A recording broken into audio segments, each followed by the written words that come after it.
Hola, muchas gracias a todas por venir. Esto es un acto coorganizado entre Ecopolítica, think tank de ecología política, la Green European Foundation y la Heinrich Böll Stiftung o Fundación, la Fundación de los Verdes Alemanes. Es un atlas para presentar la edición española del Atlas Europeo de Movilidad, que es esta que tenéis todas en vuestro asiento, y hay también una pequeña adenda que han hecho analizando la casuística de la movilidad en España.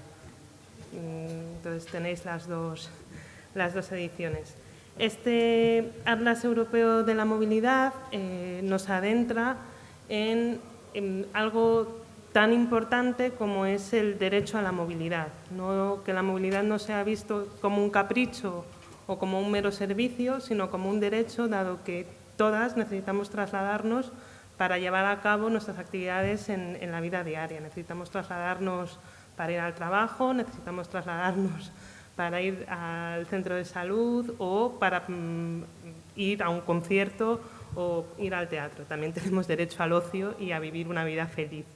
Sin embargo, el hecho de que no exista una red de movilidad sostenible que nos permita llevar a cabo todo esto de manera que nos sea cómoda y que resulte eficiente, hace que muchas veces, por ejemplo, se tomen decisiones de vida en función de la movilidad.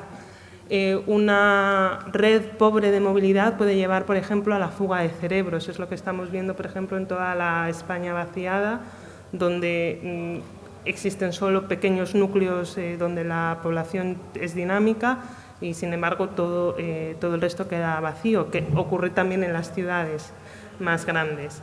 Desde Ecopolítica hemos decidido traer este evento aquí a Bilbao porque sabemos que en Euskadi existe un movimiento fuerte en favor de una movilidad sostenible y de la red ferroviaria. Y también para visibilizar, ¿no? Es que dentro de esta idea de que en España existen buenas conexiones de transporte y buenas conexiones de tren, pues no es verdad. Y para llegar aquí a Bilbao, por ejemplo, para llegar aquí a Bilbao a nosotras que venimos de Madrid, hoy nos ha costado. Entonces, queríamos visibilizar y queríamos acompañar a todo este movimiento. Vamos a analizar hoy la realidad de la movilidad sostenible desde distintas perspectivas. Está con nosotras vía Zoom Philippe Cerny, que es el editor jefe del Atlas Europeo de la Movilidad, la edición global en inglés de 2021 de la Heinrich Böll Stiftung, y es el primero que va a hablar. Quería recordaros que en caso de que necesitéis interpretación, necesitamos que os conectéis al enlace de Zoom que os habrá llegado, porque el intérprete está en Zoom. O sea que, ¿no? No puede ser el primero. Sí. Es que no se escucha bien. Ah. Vale. Pues si Philip no puede ser el primero, seguimos nosotras hasta que nos digan que funciona bien el sonido. Vale, pues sí. Joserra, Sí. que pues Joserra nos va a dar una visión más política de cómo está la movilidad aquí en Euskadi. Funciona. Sí, bueno, pues nada. Buenas tardes a todo el mundo. No se entiende, pero funciona. ¿Funciona? Sí, efectivamente, sí, vale. Antes de dar paso a las intervenciones que yo entiendo que puedan ser más interesantes desde el punto de vista de las propuestas sobre las que avanzar en materia de movilidad sostenible, sí me gustaría a mí hacer un par de reflexiones sobre el concepto de movilidad. Porque ahora mismo la movilidad seguramente es uno de los principales determinantes que influyen en la calidad de vida y en el bienestar de las personas. Y en sentido contrario, y teniendo en cuenta que, por ejemplo, en Euskadi cada persona, cada día, tiene una media de 3,33 desplazamientos, la imposibilidad, en sentido contrario, la imposibilidad de tener una movilidad suficiente o la dificultad de tener una movilidad suficiente en la práctica es una quiebra del principio de igualdad del principio constitucional de igualdad, ¿no?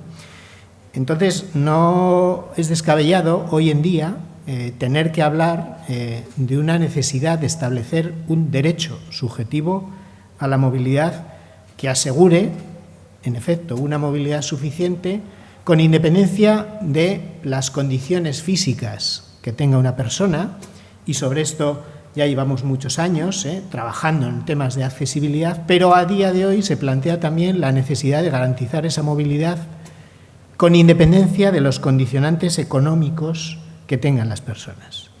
Porque en la situación en la que nos encontramos hoy en día, por ejemplo, con la carestía de la vida, pues se ha producido que en España el 60% de las personas que usaban el coche han reducido su uso y el 5% lo han eliminado directamente.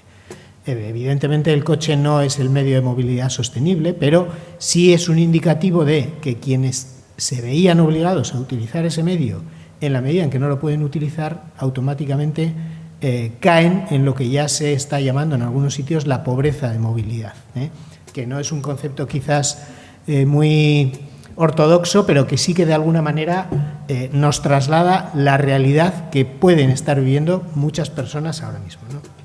Entonces, de cómo dé cada sociedad respuesta a este derecho o a este nuevo derecho de movilidad, según esa respuesta vamos a tener una sociedad o una ciudad o un territorio más justo y más sostenible, o menos justo y menos sostenible, ¿no? Y son tres las preguntas que nos tenemos que hacer cuando vivimos en una sociedad para, de alguna manera, enmarcar ese derecho a la movilidad sostenible. Una, ¿cómo se organiza un espacio público? En este caso, el espacio de una ciudad. Cómo se estructura un territorio, es decir, si hablamos de movilidad rural o urbana o interurbana, y cómo se desarrolla el transporte público. Y por eso digo que luego tanto Josu como Rosa seguramente avanzarán en algunas de estas cuestiones. Yo simplemente lanzo tres pinceladas relacionadas una con cada una de ellas. Cualquier política verde que sea real, y no como en general oímos a los gobiernos y las instituciones que todo el mundo aplica supuestamente políticas verdes o de desarrollo de la movilidad sostenible, cuando nos referimos al espacio público en las calles, todo aquello que no sea poner en el centro de la calle a las personas y, por lo tanto, eliminar de ese centro de la calle a los coches, sacar coches de la calle, no va en el sentido contrario. Pensemos que hoy en día en Euskadi, por ejemplo, casi el 70% de los desplazamientos cotidianos dentro del municipio son no motorizados. Es decir, 7 de cada 10 veces que nos movemos no utilizamos ni transporte público ni vehículo privado. O vamos a pie o vamos en bicicleta. 7 de cada 10 veces. Entonces, es evidente que la movilidad sostenible tiene que priorizar la movilidad activa. Lo que ahora hacemos usando el coche, tendremos que hacerlo usando los caminos peatonales, los patinetes, las bicis, y pensemos que el mayor uso del coche se hace hoy en día, prácticamente el 70% de las veces que cogemos el coche es para ir o a trabajar o a hacer gestiones. Pero al mismo tiempo tenemos que el 70% de la gente que utiliza la bici también lo hace con esos mismos propósitos, es decir, con propósitos ocupacionales, bien sea para ir a estudiar o bien sea para ir a trabajar. Es decir, que ahí podemos casar una necesidad con una virtud. Y aquí tengo que decir una cosa, y es que el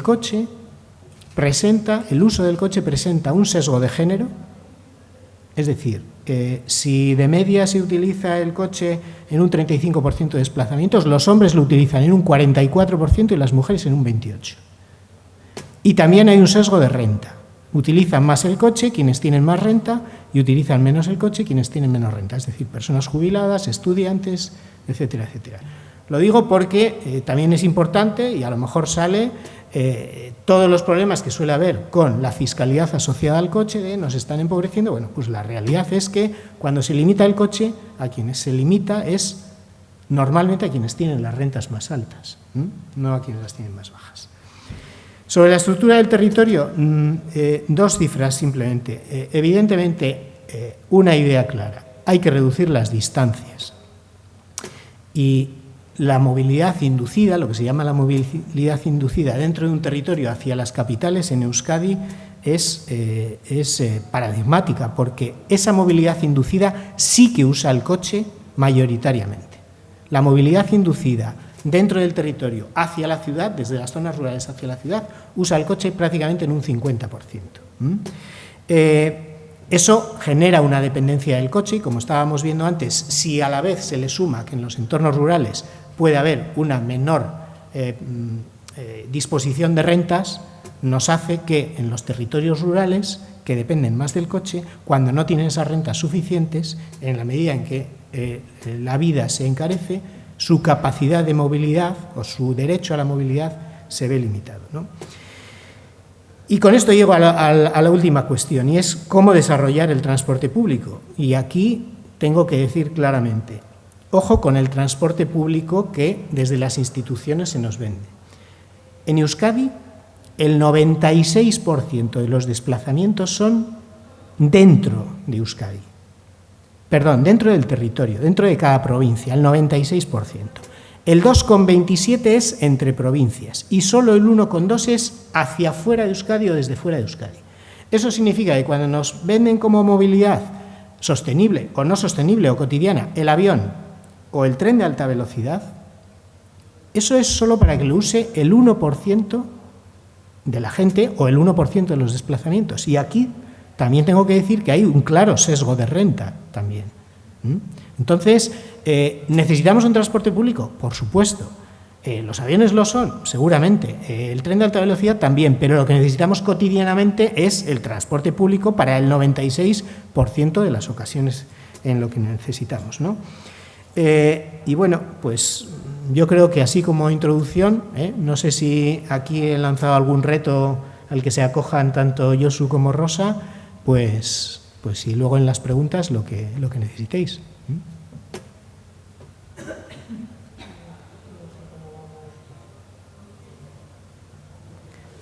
No tenemos noticias, yo creo, de Philippe Cerny. Perdón. Entonces, podemos seguir con Josu para que nos cuente la movilidad.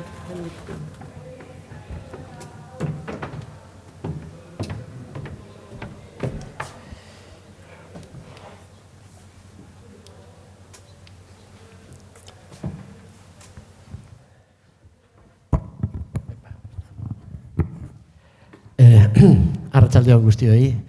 Muchas gracias a los que habéis venido. Gracias también a los que estáis al otro lado del cable.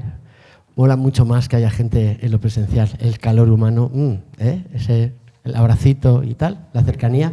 Se han pasado las cosas que se han pasado. Los que venimos a estas historietas nos gusta mucho la presencia carnal, si queréis, ¿vale? Entonces, espera. Voy a ponerme el reloj porque me doy mucho miedo. Vale, ok. Trabajo desde el año 92 en una empresa que se llama Lever, que es una consultora que nos dedicamos básicamente a asesorar a la administración pública en temas de planificación de transporte y movilidad, ¿vale? Aunque hay gente que nos conoce como trafiqueros, porque nos ven hacer modelos de simulación y tal, es una fachada.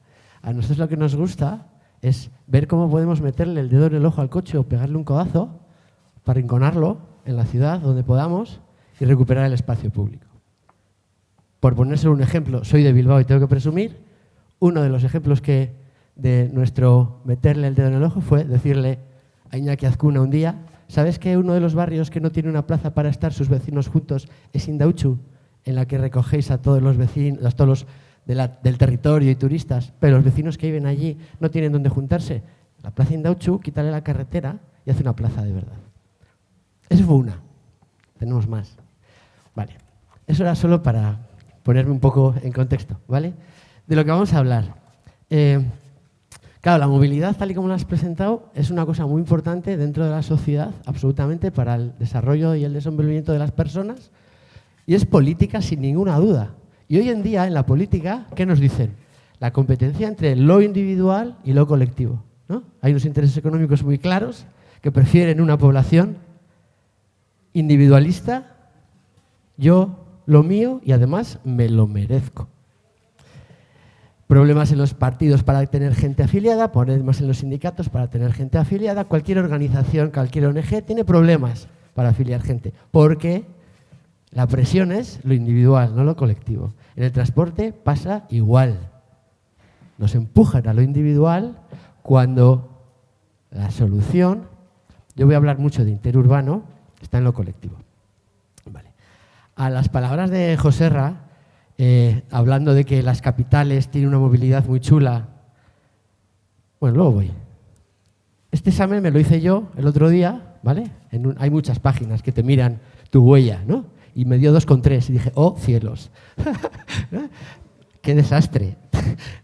Ese soy yo, ¿vale? Yo consumo 2,3 planetas o la parte que me corresponde. Si todos vivierais como yo, desastre total. Va, yo sé que la mayoría vivís parecido, ¿eh? No os penséis. No os penséis. Vale. Con lo cual, el argumento está claro. Tenemos que hacer algo rápido. En el transporte, en Euskadi, el estudio de costes externos lo hicimos nosotros. ¿Veis las barras? Da igual lo que ponga. El tamaño, la altura. Vale. Costos externos incluye desutilidades económicas generadas al sistema, contaminación, siniestralidad, demoras, accidentes, emisiones de CO2, gases de efecto invernadero, cambio climático, contaminación tipo nitrógenos y sobre todo en ciudad las micropartículas. Vale. El coche es el rey en cuanto a generar externalidades. El sistema del transporte va a generar externalidades sí o sí, pero sería mejor que genere pocas. Y todavía el vehículo privado es el gran campeón metiendo externalidades. Vale. A la salud también tenemos derecho, ¿vale? A un equilibrio económico entre las personas que vivimos, sí, pero la salud también es riqueza, ¿vale? Y resulta que ahora se ha puesto de moda hablar de movilidad saludable, la activa evidentemente sí, pero los efectos de la movilidad en la salud. ¿Vale? Y hay muchos planes de movilidad que como indicador utilizan lo que afectan a la salud de las personas. Vale. Yo tengo un pequeño problema con la electrificación del parque móvil, ¿vale? Y habría que desarrollarlo con más tiempo. Y voy a decir cosas que igual os suenan raro, pero hoy mismo el Correo publica un artículo mío sobre estas cosas en la página dedicada a la COP27. El vehículo privado, esto es un estudio europeo, más o menos el 80%, porque eso ha ido bajando un poco, el 80% de los efectos en la salud son por las micropartículas que un vehículo que circula levanta cuando pasa. Están en el suelo, como en la playa que circula un coche y levanta arena, pues en la carretera, en la calle pasa igual. Circula y levanta unas micropartículas. Lo que afecta a nuestra salud, el 80% de lo que nos afecta a la salud tiene que ver con esas micropartículas. Los nitrógenos que emite el diésel, y la gasolina un poquito, pero el diésel sobre todo, también son veneno. Pero son el 20%. Cuando quitemos los vehículos de combustión, quitamos ese gas, que es veneno, ¿vale? Pero nos queda el 80% que es las micropartículas. La salud no la arregla el vehículo eléctrico. Y los gases de efecto invernadero los arreglará si producimos electricidad con renovables. Mientras produzcamos electricidad con gas o con carbón, tampoco. ¿Vale? Aparte que, por cierto, hay que fabricar los coches. El 30% de las emisiones y del consumo de energía de un coche en su vida completa es en la fabricación y el achatarramiento. El otro 70% es lo que consume durante su vida. Yo hoy quisiera sembraros una duda. Llevamos mucho tiempo haciendo muchas cosas. Yo sé que vosotros sois todos muy empujadores de ciudades sanas, recuperar el espacio público, la movilidad sostenible, el peatón es el que manda, la bicicleta hay que potenciarla. A la ciudad hay que recuperar los parques, tenemos que tener espacios en los que nos desarrollemos con mucha garantía de relacionarnos unos con otros. Pero es que en la ciudad es fácil, relativamente, nos falta mucho por hacer. Pero la movilidad interurbana, que yo no diría rural, porque en Euskadi lo rural es muy poquito, pero lo interurbano, que no es intraciudad, es muy gordo, mucho más que lo urbano. El gran problema que tenemos, la tarta que tenemos que resolver, la grande, tiene que ver con la movilidad interurbana. No con la urbana. La urbana también, entenderme, ¿vale? Pero los desplazamientos urbanos son muy cortitos. Y llevamos mucho tiempo haciendo muchas cosas por la movilidad sostenible, ¿vale? Mejorar el transporte público, mejorar la red de peatones, la red de aceras, la red de bicis, muchas cosas. mejorar y mejorar y mejorar, concienciar y concienciar y concienciar. Y sin embargo, el vehículo privado nos sigue ganando la batalla. Luego lo vemos. Creo que eso es el Bilbao Metropolitano. Bueno, me importa más esta, ¿vale? Que la ha citado Joserra y es también importante. No tenemos una mala movilidad comparándonos con otros territorios y otras ciudades, ¿vale? Tenemos unas ciudades bastante densas en las que andamos muchísimo en el intra, ¿vale? Y en el que el zapato tiene un papel fantástico y además hemos metido un poco la bici, genial. No tenemos malos sistemas de transporte público en los locales. El TAF, yo no hablo del TAF, yo hablo de Bizkaibus, Bilbobús, el tranvía, el metro, ¿vale? Yo es que soy muy perezoso. ¿Cómo has venido hoy aquí, Josu? Es que soy muy cómodo y soy muy perezoso. Y hoy llovía. Entonces he venido en metro a San Mamés y he cogido el tranvía hasta aquí, ¿vale? Por comodidad. Una cosa que solemos hacer cada vez que mostramos una encuesta de movilidad es decir, ¿cuánta parte de la gente se mueve en coche, cuánta parte de la gente se mueve en transporte público, cuánta gente en autobús y en ferrocarril? ¿Vale? Porque es que eso es lo que condiciona la contaminación. Pero esa tarta engaña, porque la proporción del problema de la contaminación no es esa, no es 67, 14, 19. ¿Por qué? Porque lo importante no es, bueno, lo importante, una cosa es saber si me muevo en coche o en autobús y otra cosa es saber cuánta distancia hago en coche y cuánta distancia hago en autobús. Y si meto la distancia, cambia, porque en coche hacemos viajes más largos. En la proporción que parecía que el coche era un 67, ahí va a ser un 75. Pero es que resulta que en un autobús van 20 y tantas personas de media y en un tren, pues depende, pero muchas. Y en el coche va 1,1, ¿vale? Va un señor y un brazo, ¿vale? 1,1. Si lo pasamos a personas kilómetro, la proporción es esa. Esa es la contribución a la salud, a la contaminación, al cambio climático de la movilidad, ¿vale? Con lo cual, la pelea contra el coche, que si queréis no la planteamos en términos de pelea, el problema que tenemos con el reparto de nuestra movilidad es ese, el de allí, el gordo. No el que vemos siempre, las tartas de cuántos viajes, que no, que es importante, y las encuestas, pero miremos allí. Pero claro, es que aquí el problema parece bueno y allí ya. Y por cierto, alguna vez yo he dicho cuando se ponen medallas algunos y promocionan mucho, estamos electrificando los autobuses. Vale, fantástico, pero es que aunque tuvieses autobuses súper viejos diésel del año 57, no contaminas nada comparado con todos los vehículos súper modernos que tengamos de vehículos privados, ¿vale? No tiene nada que ver. No crecemos en población. Incluso perdemos en Vizcaya. Crecemos en población ocupada. Esos son como 25 años de nuestra historia. Hemos crecido en población ocupada y eso sí ha incrementado la movilidad, porque todavía no sabemos desacoplar el desarrollo económico de la movilidad sostenible, del vehículo privado sobre todo. Y muchas veces nos dan cifras. A mí, perdonadme, porque yo es que soy un friki de los números. Ya sé que no es algo que sea muy excitante, los números, pero yo soy un friki total. Entonces, cuando nos dicen, ha crecido el uso del transporte público, ya. Sí, pero cuéntame la otra historia. Esos son datos públicos, ¿no? Transporte público, viajes kilómetro en transporte público desde el año 97 hasta 2019, justo antes del virus, ¿vale? Un 5%. Y el coche un 30%. ¿Vale? Esa es la evolución de Vizcaya. Eso es nuestra historia. Entonces, crece el empleo y crecen los tráficos que tenemos. He puesto el puente de Rontegui porque yo creo que está de flagrante actualidad, no por él mismo, sino por un primo que le va a salir. Claro, ¿dónde ponemos población? Donde veis gris hemos perdido población y donde veis verde hemos crecido en población. Me he permitido poner Castro, ya sé que no es Vizcaya, pero me parecía suficientemente relevante, ¿vale? Entonces, esa es nuestra foto del crecimiento. No es en la metrópoli, no es en las zonas donde tenemos ferrocarril. Nos estamos llevando a la gente a vivir, y no es que la gente se vaya a vivir porque quiere, es que es donde se hacen casas a un precio más asequible. Y vamos al tema de la economía y de los recursos, ¿vale?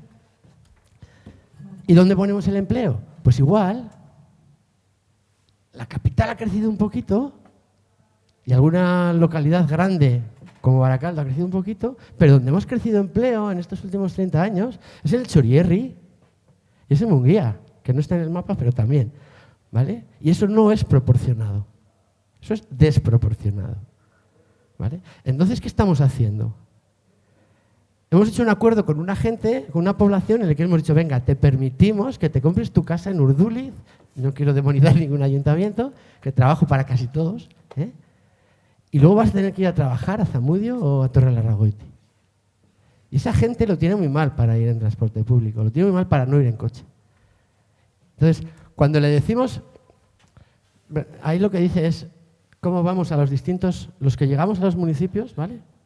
¿Cómo llegamos? Pues solo a Bilbao, destino Bilbao, llegamos más en transporte público que en coche. Todos los demás municipios, los municipios del Bilbao metropolitano, gana la pelea el vehículo privado. Entonces, cuando le decimos a la movilidad o a un consultor de movilidad como soy yo, venga tío, arréglanos la movilidad porque tenemos un problema. Vamos tarde. Yo llego tarde a todos los problemas. El problema no se genera desde la movilidad y no se arregla desde la movilidad, o muy poco. El problema se arregla desde el urbanismo. El urbanismo lo que hace, y me permití grabarlo el otro día para el podcast de Alberto, lo que hace es apretar el tubo de la pasta dentífrica y sacar la pasta fuera, ¿vale? Ese es el urbanismo, porque ponemos los equipamientos, la vivienda y el empleo donde están lejos y forzamos la movilidad. Apretamos el tubo y sale pasta. Esa pasta que sale es esa movilidad que no nos gusta. Y luego le decimos al consultor de movilidad o al técnico de movilidad de un ayuntamiento, ahora lo arreglas. Entonces coge la pasta, coge el tubo y dice, ¿por dónde? ¿Vale? Bueno, entonces, sobre todo me importa una frase. No podemos culpabilizar al usuario del vehículo privado. Bueno, igual algunos sí. Luego hablamos de algunos. Pero en general, es decir, hay muchos que la culpa no es de ellos. Tenemos que parar ya todos nuestros planes de urbanismo que aprietan el dentífrico y sacan la pasta porque sabemos que son el problema, pero lo seguimos haciendo. ¿Vale? Si no se lo decís a nadie, pues por poner un ejemplo, que no puedo hacer porque luego quiero que me contraten, pero el parque tecnológico de Abanto, al lado de la autopista, podía haberse puesto en Burceña o en Punta Zorroza, que tiene tren y que tiene unos suelos industriales que no sabemos qué hacer con ellos. No, vamos a poner unas nuevas oficinas supermodernas al lado de la autopista. Pues yo os digo que dentro de 10 años la gestión del parque llamará a una empresa de movilidad, a mí no, porque ya no me quieren, y le dirá, vamos a hacer un plan de movilidad sostenible para que esta gente que vienen todos en coche vengan en autobús. Sí, claro. ¿No? Vas tarde. Vas tarde. La pelea en la movilidad interurbana es entre el coche y el transporte público. ¿Vale? No olvidemos eso. La bici juega un papel muy importante dentro de la ciudad. En distancias largas, muy poco. ¿Vale? Entonces, esa pelea no la podemos perder. ¿Vale? No tengo nada en contra de la bici, entenderme, ¿vale? Pero ese partido, que es el gordo, vamos mal. ¿Vale? La movilidad de trabajo es la que más mueve vehículos privados. ¿Vale? Y esa es todos los días. ¿Por qué vamos a trabajar de una manera o de otra? Pues mira, nosotros hacemos muchas encuestas en muchas empresas porque tenemos la suerte que de vez en cuando nos contratan. En la Plaza Circular hay una empresa que no puedo decir, ¿vale? La encuestamos a sus trabajadores, es una empresa de venta de ropas, electrónica y muchas cosas, no puedo decir quién. Tiene muy buen transporte público porque está en un sitio con una oferta de transporte público fantástica y no da plaza de aparcamiento a nadie. Bueno, algún director sí, pero tampoco lo puedo decir. No da a sus trabajadores plazas de aparcamiento. ¿Por qué? Porque para ellos las plazas de aparcamiento son ingresos. Necesita que sus clientes las utilicen. Y como no da aparcamiento, ¿cómo va la gente a trabajar a esa empresa? Pues un 15%, los que tienen suerte de vivir no muy lejos, van andando bici, andando sobre todo.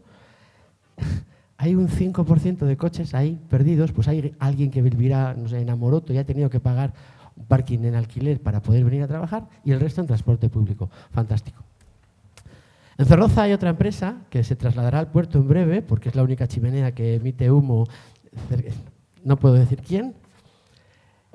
Entonces, en Sader, en esa empresa hicimos una encuesta de movilidad y esa empresa está relativamente cerca de una estación de tren, ¿vale? Pero tiene aparcamiento de sobra a su alrededor. ¿Cómo van a trabajar en coche mayoritariamente enorme? Una pasada, ¿vale? Y luego entonces la pregunta es, ¿y si tuviera alguien muy buen transporte público? Bueno, pues en el entorno de Termibus hay una empresa, aquí como hay muchas, igual no acertéis cuál es, ¿vale? Es un entorno en el que hay metro, Renfe, la intermodal, 1000 Bizkaibuses, 1000 Bilbobuses, el tranvía y FEB está cerquita. Todo. Le falta solo un helipuerto. Todo. Pero los trabajadores tienen aparcamiento gratis y de sobra. ¿Y cómo van a trabajar? Pues el 50% en coche. Y nos preguntaron, vale, igual es porque tienen horarios de noche. Venga, son los que trabajan de día. En coche. Es que nosotros estábamos en Yurreta y ahora estamos aquí. He dado una pista que no debía. Y igual hay gente que vive lejos. Venga, va, son los que residen en el entorno metropolitano cerca de metro y ferrocarril. 40 y tantos % en coche. Conclusión. Y quedaros con eso. Y de ese burro no me bajo, de otros me bajáis, pero de este no. Si hay aparcamiento gratis, el que no va en coche es porque se lo ha llevado su marido o su pareja. Porque no tiene un coche a su disposición, ¿vale? Pretendía hacer un comentario evidentemente machista, pero es lo que hay. En un matrimonio, hombre, o en una pareja, pero en un matrimonio hombre-mujer se detecta que a trabajar, si trabajan los dos, mayoritariamente se lo lleva él. Vale. Si hay aparcamiento gratis, voy a ir en coche, no en transporte público, ¿vale? Por muy buen transporte público que tenga, porque luego me diréis, para Zamudio habría que poner metro. Da igual. ¿Qué mejor transporte público el que tiene la ETB, perdón, esta empresa en el entorno de San Mamés? Vale. Eso deviene en que el ratio de emisiones, esto solo es CO2, pero el resto de contaminantes es igual, por persona empleada en esas empresas, es así. Ese agrupado centro y harina panadera son oficinas del Ayuntamiento de Bilbao, ¿vale? Que como están en sitios con muy buen transporte público y no dan plaza a sus trabajadores, tienen un reparto modal muy bueno, ¿vale? Entonces, emiten por trabajador, trabajadora muy poquito. Pero veis que, ahí va, si ahí pone los nombres, el ITV en Bilbao o el Parque Tecnológico de Zamudio, el ratio de emisiones es muy superior. Es evidente por qué. Entonces, ¿puede convertir el transporte público con el vehículo privado? Pues vamos a ver. Primero, hablamos de justicia social. Esto es un mapa muy feo de accesibilidad. A ver si soy capaz de explicarlo para que lo entendamos. Si yo en un punto de esos, en un circulito de ellos, en cualquiera de ellos, me pongo, ¿vale? Lo que me dice el color es cuántas personas hay a 40 minutos en transporte público, ¿vale? Es decir, si yo me pongo aquí arriba, que es casi Plentzia, ¿vale? Si yo pongo aquí una oficina, en 40 minutos en transporte público tengo a mi alcance 2.000 posibles trabajadores, trabajadoras. 2.000 personas podrían llegar aquí en 40 minutos. Si yo estoy aquí en un punto verde, ¿vale? Aquí en un punto verde en Santurtzi, ¿cuántas personas en 40 minutos? 20.000, 30.000. Si yo estoy aquí en el centro de Bilbao, ¿vale? ¿Cuántas personas en 40 minutos? Pues del orden de 200.000, 300.000. Quiere decir que depende de donde yo ponga un empleo o un teatro o una tienda, la gente, las personas que pueden llegar en 40 minutos en transporte público es muy diferente. El resto tienen problemas para venir aquí, no tienen acceso a lo que yo ponga ahí. Y eso es injusto siempre. Independientemente de que sea empleo o que sea cultura o que sea deporte. Es injusto siempre. Voy a enseñaros la siguiente. Es este mismo mapa, ¿vale? Pero en vez de viajar 40 minutos en coche, 20 minutos en vehículo privado. Vamos a ponérselo más difícil, ¿vale? Pues da igual dónde me ponga, a 20 minutos tengo más de 1 millón de personas. Bueno, en Gorliz, arriba, Lemoiz no, ¿vale? Pero todo el Bilbao metropolitano, sí. ¿Vale? Y ahora la pregunta es, y es una cosa que me preocupa y es un tema de equidad social y luego volvemos. ¿Queremos que todo el mundo pueda tener coche para acceder, para tener un acceso universal? ¿O queremos poner limitaciones al vehículo privado y aumentar los radios de accesibilidad del transporte público? Porque yo creo que riqueza no es que todos dispongamos de un coche para ir a todas partes. La riqueza de una sociedad será cuando todos podamos tener las mismas oportunidades de acceso a equipamientos y actividades en transporte público. Pero eso sí que es una opinión subjetiva. Todo lo demás eran números que creo que son difíciles de discutir. Eso es una valoración mía. Vale. El gasto medio de alguien que trabaja en Bilbao, medio, ¿vale? hay gente que gastará menos y gente que gastará más, son 2.600 euros al año en transporte. El gasto medio de alguien que trabaja en Zamudio son 4.200 euros por persona, año, en transporte. Es decir, que si mi empresa vende la oficina en Alameda Recalde y la pone en el edificio Barco de Zamudio, ellos hacen una operación inmobiliaria en la que vendo caro y compro barato, ¿vale? Y traslado a mis trabajadores y trabajadoras un coste, ¿vale?, que no tenía nadie, que aparece nuevo, pero que ahí está. Cosas que estamos oyendo. Pongamos el transporte público gratuito porque sabemos que lo utiliza la gente desfavorecida. Y, vale, como medida social, yo no lo discuto, puede estar bien. Me parece triste reconocer que en el transporte público llegamos a las clases bajas en cuanto a potencial económico de nuestra sociedad. Es así, ¿vale? Pero es triste. Entonces, poner a la mitad el billete o ponerlo gratis sí que beneficia a esas clases de abajo. Pero a mí no me digáis que aumenta el uso del transporte público y mucho menos que disminuye el del vehículo privado. Que el precio de la gasolina ha tenido una cierta influencia, pero esto no. Se habló mucho de Tallinn. En Tallinn, que es la capital de Estonia, no es que yo lo sepa, lo tengo que mirar siempre en Google, porque, ¿vale? En Tallinn pusieron transporte público gratuito y lo que les pasó es que crecieron 1,2 en viajeros. Hace poco, bueno, lo de Galdacao no lo cuento, hace poco salió un artículo, porque en Santander se están pensando poner el transporte público gratis, porque hay una serie de grupos que lo piden, ¿vale? Y en un artículo, una periodista utilizó el caso de Dunkerque para decir, es que en Dunkerque esto se hizo y fue maravilloso, y mejoras medioambientales y no sé qué, tal y cual, porque dijo que aumentó. Una cosa, Josu, nos está esperando Philip, entonces no sé si te queda mucho, pero... porque es que...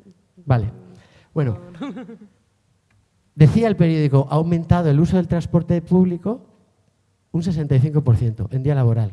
Y suena bien, ¿vale? Suena bien, por ponerlo gratis. Bien, esto es Dunkerque, 330.000 viajes en coche, 25.000 en autobús. Pusieron autobús gratis y lo que pasó es que se perdieron 4.000 viajes en coche y crecieron 16.000 en el autobús. No venían 4.000 del coche, los demás venían de la bici y de andar, ¿vale? Entonces eso me parece muy relevante. Con lo cual, ¿qué condiciona el cómo? Bueno, corro y acabo. ¿Qué condiciona el cómo elijo yo entre coche y transporte público? Primero, pensar que la gente que va en el transporte público, el 70% no tenía opción de coche. O no tiene coche, o en su familia solo hay uno y se lo ha llevado alguien, ¿vale? No tenía coche disponible para ese viaje, ¿vale? Los que sí tienen opción de elegir el coche, lo tienen a su disposición y pueden elegir, cojo el coche o voy al transporte público. Su elección tiene que ver con lo que nosotros llamamos el coste generalizado, que es una especie de compendio entre el tiempo, lo que me cuesta el billete y el tiempo que tardo, lo que espero, voy en tal, luego tardo en llegar, y en el coche lo mismo. Si pongo un ejemplo de alguien que vive en Algorta y trabaja en Moyúa, ¿vale?, y que le dan plaza de aparcamiento, como esos que hemos visto antes, él tiene que elegir entre esa proporción, y el coche hasta le sale un poquito más barato. En ese equilibrio, algunos elegirán el transporte público, no todo el mundo se va a ir al coche, pero el reparto va a ser 60-40, 70-30, ¿vale? Pero porque hay un transporte público maravilloso desde Algorta hasta Moyúa.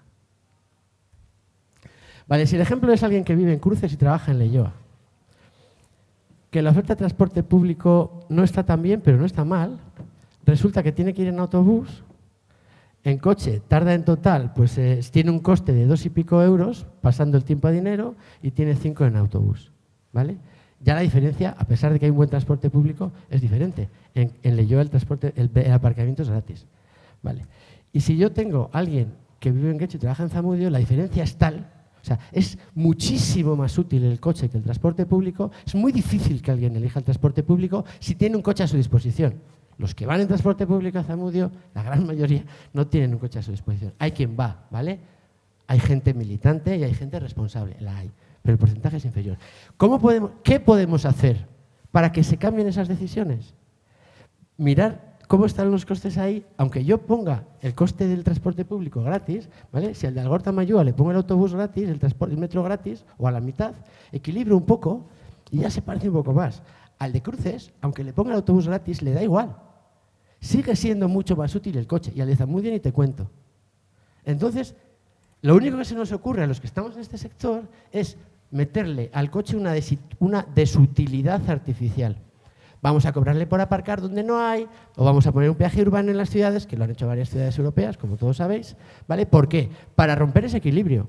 Pero claro, lo rompemos en ciertos casos, porque hay otros que ni metiendo un coste de aparcamiento potente, coges, ¿vale? Al de Cruces la Olloa ya casi le empatas y el de Zamudio lo tiene fatal todavía, ¿vale? Pero claro, a mí lo que me preocupa es que... Bueno, lo que me preocupa es que incluso meter ese sobrecosto artificial, si queréis, al vehículo privado para hacer el trasvase, puede tener un problema de equidad social, ¿vale? Yo tengo una cosa clara. Había el discurso de lo que hay que hacer para traer la gente del coche al transporte público. ¿Es mejorar el transporte público? Lo siento, pero no. Llevamos muchos años gastándonos mucho dinero y bastante bien gastado en Vizcaya para tener un transporte público estupendo y no convencemos a casi nadie.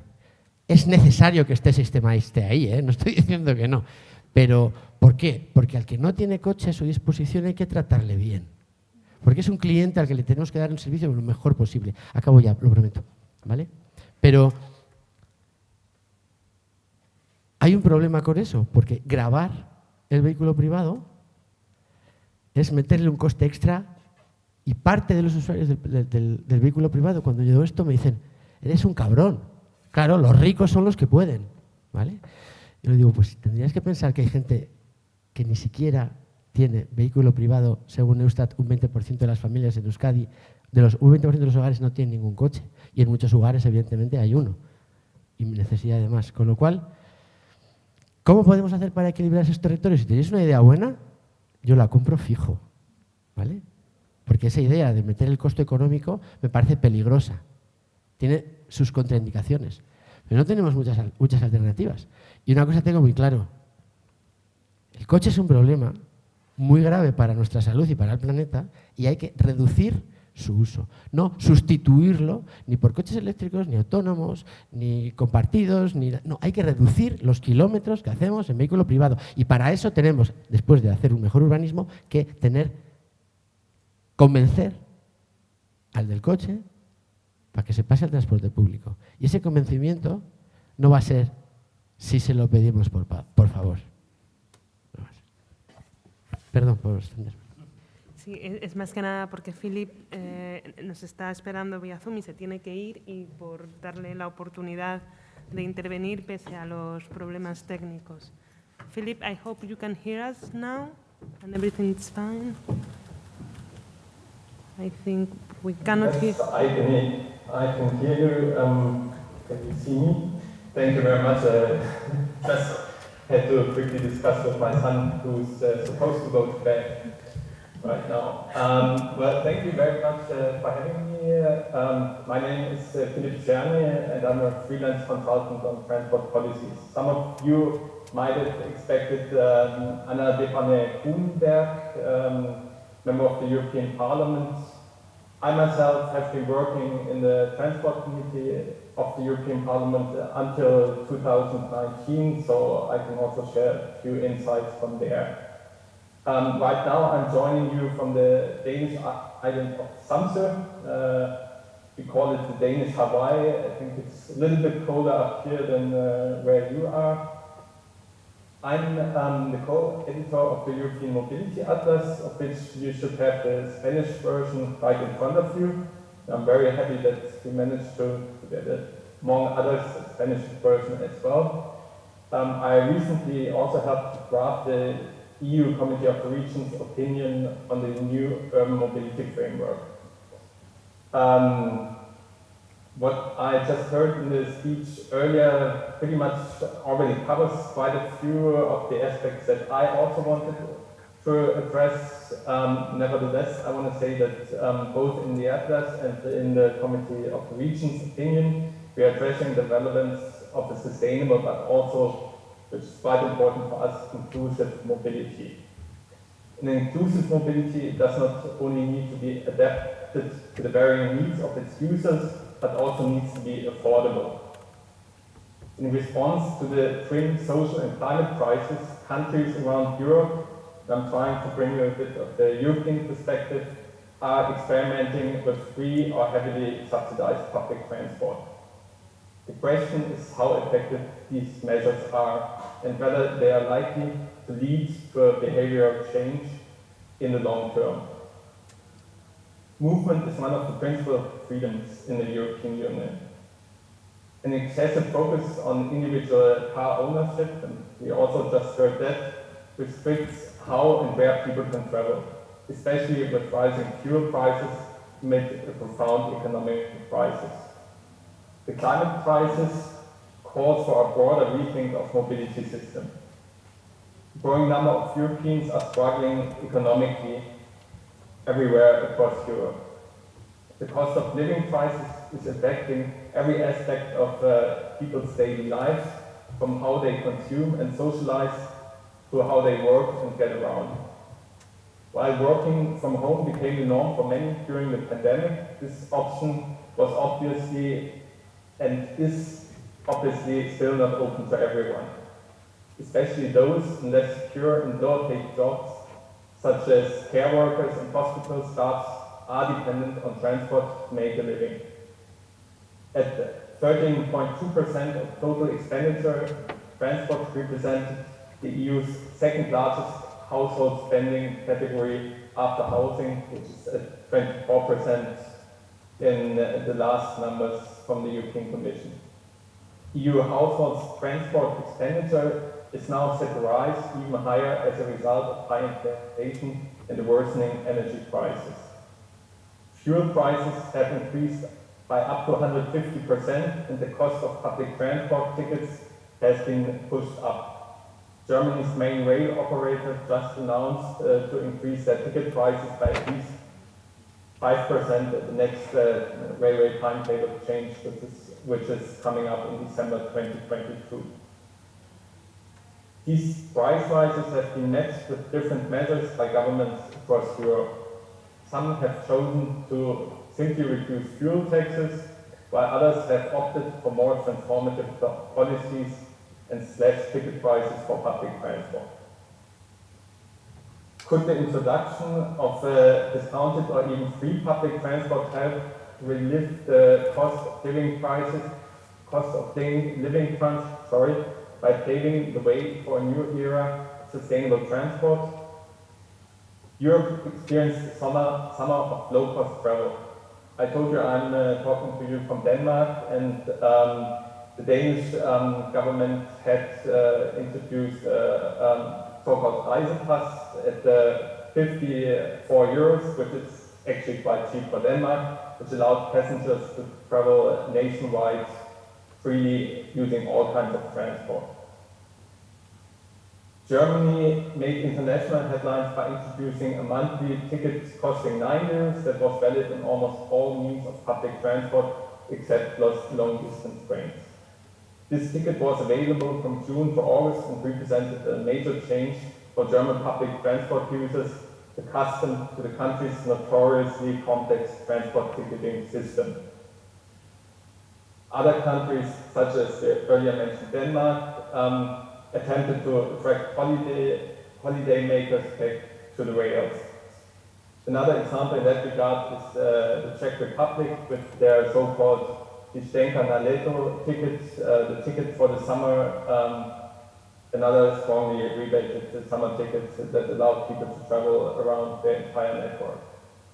While it's of course important to provide environmentally friendly options for holiday travel, including for those on a limited budget, I would even say especially for those on a limited budget, these offers do little to help citizens who are struggling with the costs of daily transport. Traveling by public transport across Europe can be a complex undertaking. But even within countries, straightforward ticketing options for everyday customers are hard to find. Right price plays an important role in attracting customers, and we also just heard that earlier, good accessibility and high quality services are crucial to retain the customers on a permanent basis. A key lesson drawn in Germany from the universal ticket experiment is the need for a single ticketing system that works across regional borders, service providers, and different modes of transport. While most European railway companies provide annual subscriptions, the big disadvantage is their limitation to one service provider and mostly rail. In Germany, we've now, after long negotiations, found a follow-up solution. From early 2023 on, citizens will be able to purchase an abonnement which will enable them to use local transport in any German city and longer distance regional public transportation at the price of 49 euros per month. For its part, Austria has introduced a similar system, the so-called Climate Ticket Austria, which allows you to use all scheduled services, so not limited to regional trains at a, of course, higher price of a little bit more than 1,000 euros per year.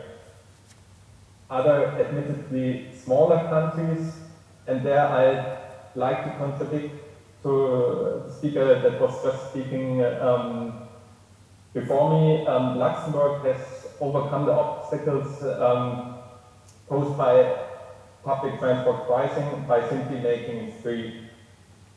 Luxembourg introduced free public transport just at the beginning of the Corona lockdowns. Obviously, the numbers that we have for public transport, free public transport in Luxembourg are therefore very preliminary, but it shows that it can work.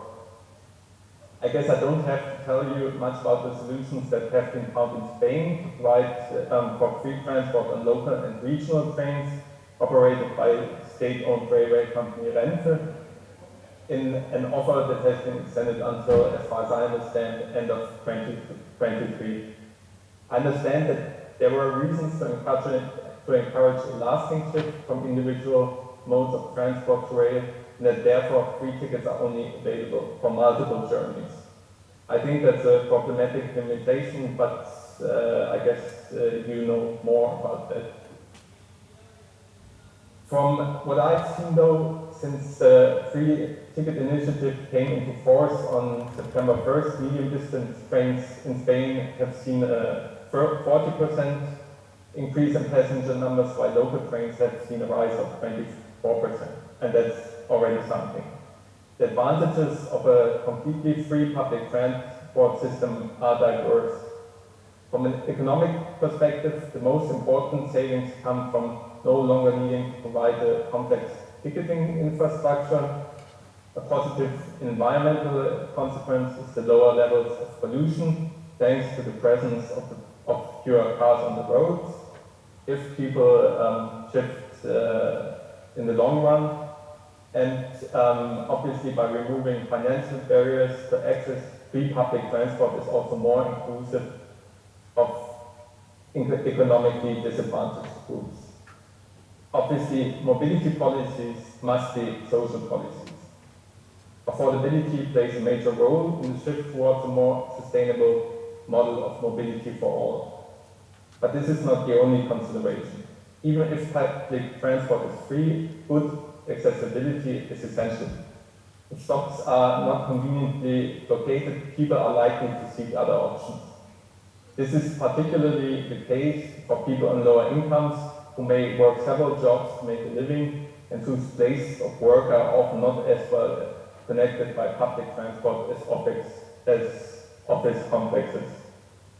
While cycling is a serious alternative for commuting in urban areas, the car still tends to be the means of choice for disadvantaged inhabitants of metropolitan areas, and even more so for those living in rural areas.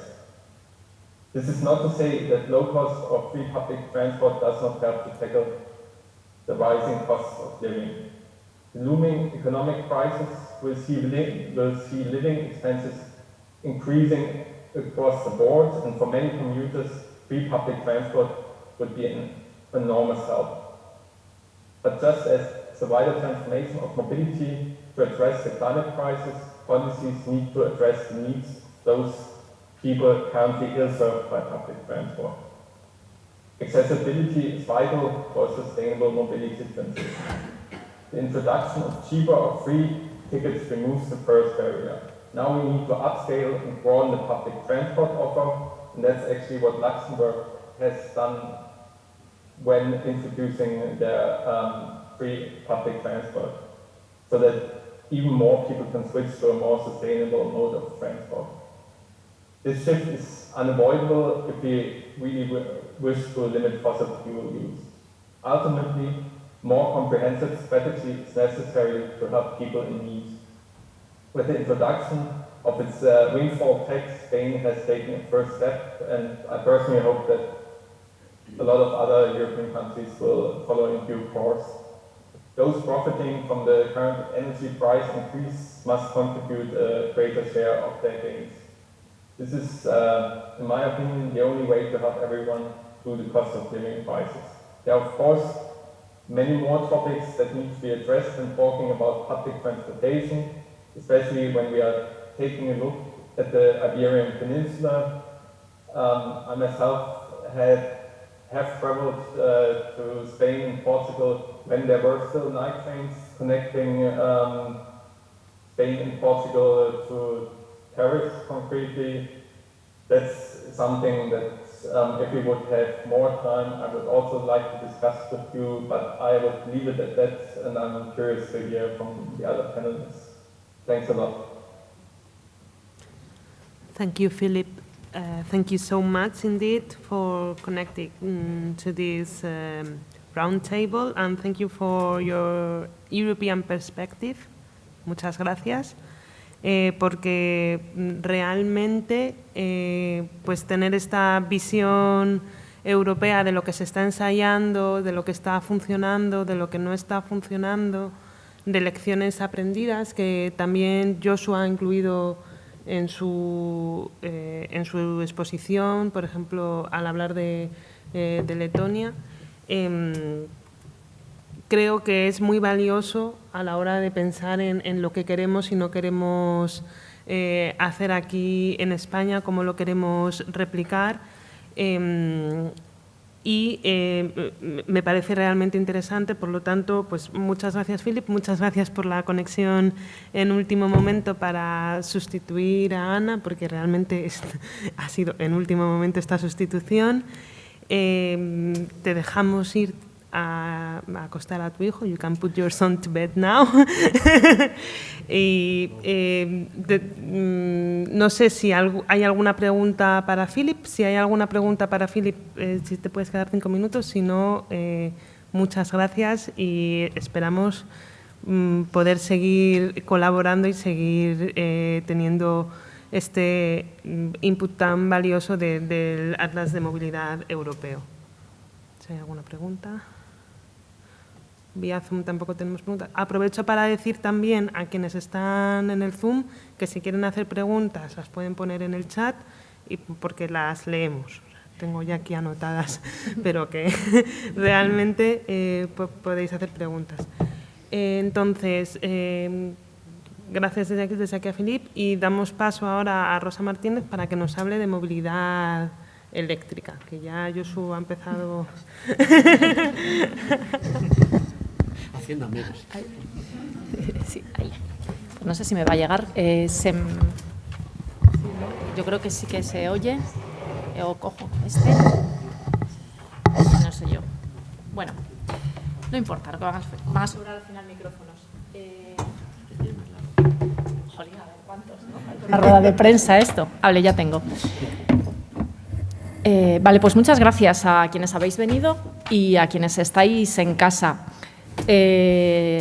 Quienes me conocéis un poco sabéis que me gusta provocar, así que voy a hablar de un tema que no suele caer muy bien y voy a defender la electromovilidad y voy a explicar el contexto de esta defensa.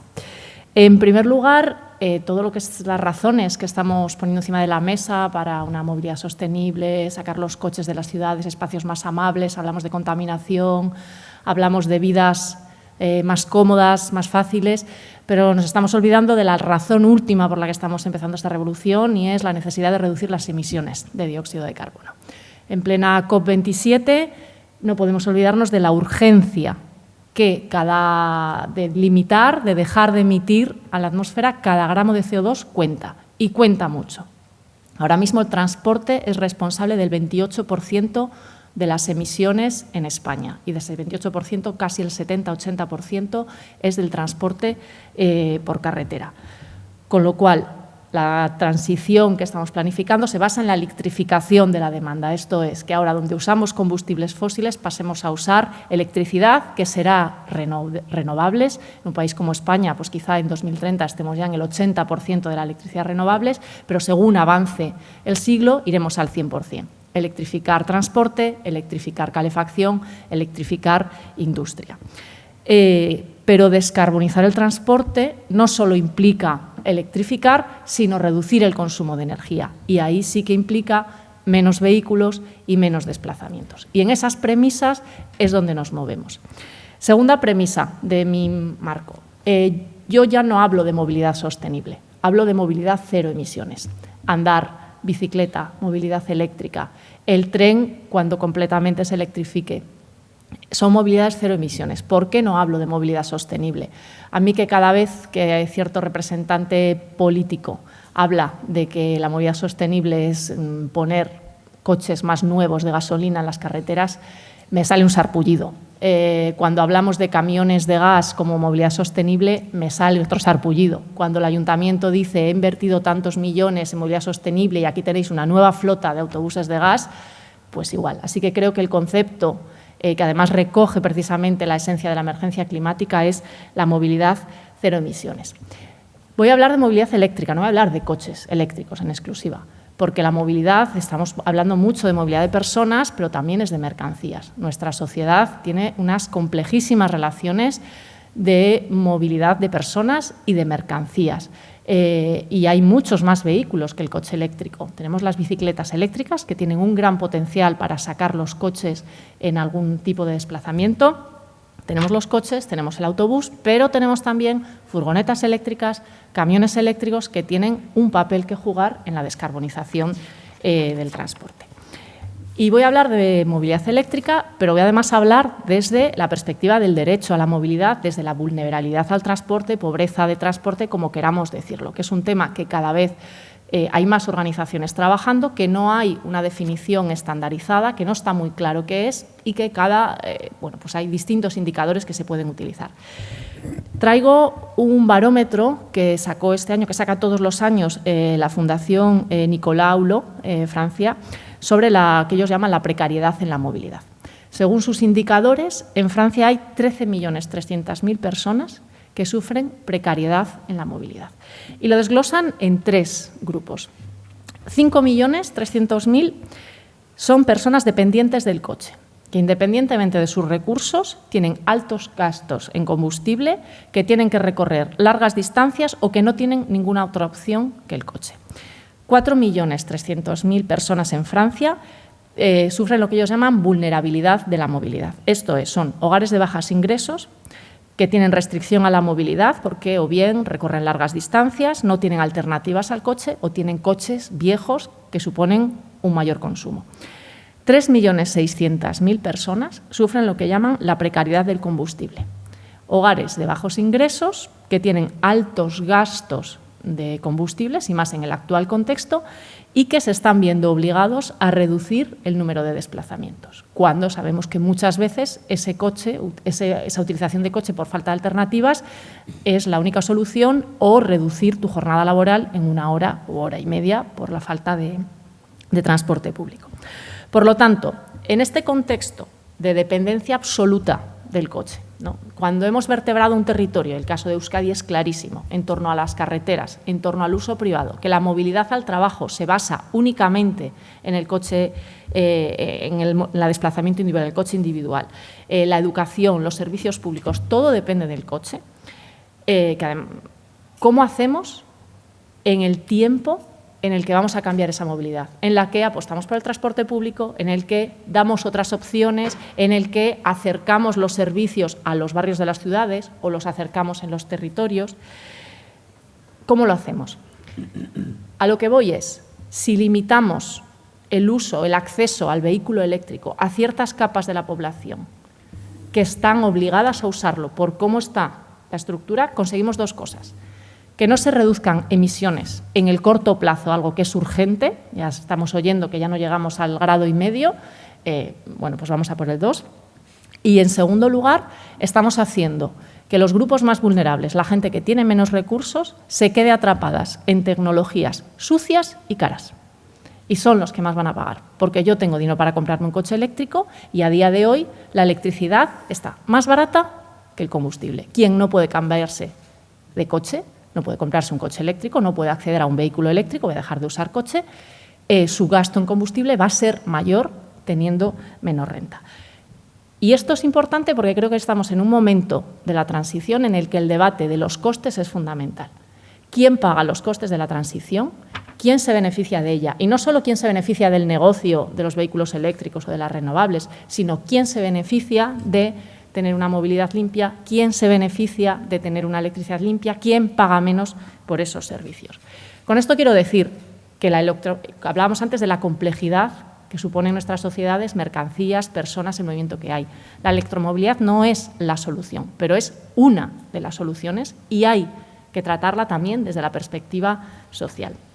Yo sé que esto es controvertido y que además hablar de vehículos eléctricos en el mundo ecologista, en el mundo verde, genera muchas críticas, desde críticas ligeras a críticas feroces, a oposición y a no querer saber nada. Y hay argumentos y tiene sus razones, ¿no? Una de las razones o limitaciones que tiene la movilidad eléctrica obviamente es la limitación material. Es decir, tanto energética como los materiales que se necesitan para producir los vehículos eléctricos. Es verdad, es así. Los recursos del planeta son finitos y no podemos construir eternamente millones y millones de vehículos. Eso es así. También se achaca que la movilidad eléctrica es un gran plan de la industria para seguir produciendo. Efectivamente, la industria va a querer vender siempre más de todo, más coches, más furgonetas, más bicicletas, todo. También se hacen muchas críticas a la tecnología, que no es una tecnología madura, que si las baterías explotan, o sea, esto funciona también. No está madura, es verdad que la tecnología de las baterías le queda mucho recorrido, pero ahora mismo es la tecnología que tenemos para dejar de emitir CO2 con los coches de combustión o para sustituir cuando no llevemos esa alternativa.